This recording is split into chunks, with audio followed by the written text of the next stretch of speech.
तुम्ही कधी दालचा खाल्लाय का? नसेल खाल्ला तर नक्की करून बघितला पाहिजे, तुम्ही नेहमी बनवाल। तर यासाठी आपण 100 ग्राम तुरीची डाळ आणि 50 ग्राम चणा डाळ भिजत ठेवायचे। नंतर 1 पेंडी पालक, 1 पेंडी आंबट चुका, ही थोडी आंबट असते भाजी। एका कुकर मध्ये जरासं तेल, भिजवलेल्या डाळी, हळद आणि भाज्या, यामध्ये दुधी भोपळा घेतलाय मी एक छोटा मीडियम साईजचा। अर्धा लिटर पाणी ऍड करायचं आणि कुकरला साधारण 3 ते 4 शिट्ट्या घ्यायच्या। डाळ पूर्ण शिजली पाहिजे। नंतर ते साईडला करायचंय आणि त्याच कुकरमध्ये परत जरासं तेल, 2 मीडियम साईजचे कांदे, 1 मोठा चमचा आलं लसूणची पेस्ट, हळद, मिरची पावडर, 1 टोमॅटो आणि चिकन तुम्ही स्किप केलं तरी देखील चालेल किंवा मटन घातलं तरी देखील चालेल। पुदिना, कोथिंबीर ऍड करायची आहे आणि थोडंसं पाणी ऍड करायचंय। सगळं छान मिक्स करायचं आणि त्यामध्ये 1 पाकिट दालच्या मसाल्याचं टाकायचं। हा इझिली अवेलेबल आहे, इथे लकी कंपनीचा मी वापरलाय।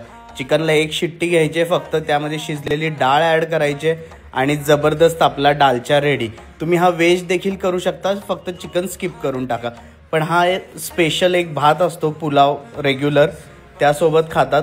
तर यासाठी पुलाव कसा करायचा, तेल मध्ये खडे मसाले घ्यायचे, त्यामध्ये 2 मीडियम साईजचे लांब चिरलेले कांदे, थोडी आलं लसूणची पेस्ट, 3-4 हिरव्या मिरच्या आणि इथे मी साधा बासमती राईस वापरलाय रेग्युलर, जो घरी खातो तो।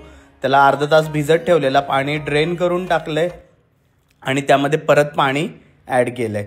ओके, साधारणपणे अर्धा किलो राईस होता, त्यासाठी 750 ml पाणी, तूप घालून 1 शिट्टी घ्यायचे अँड रेडी।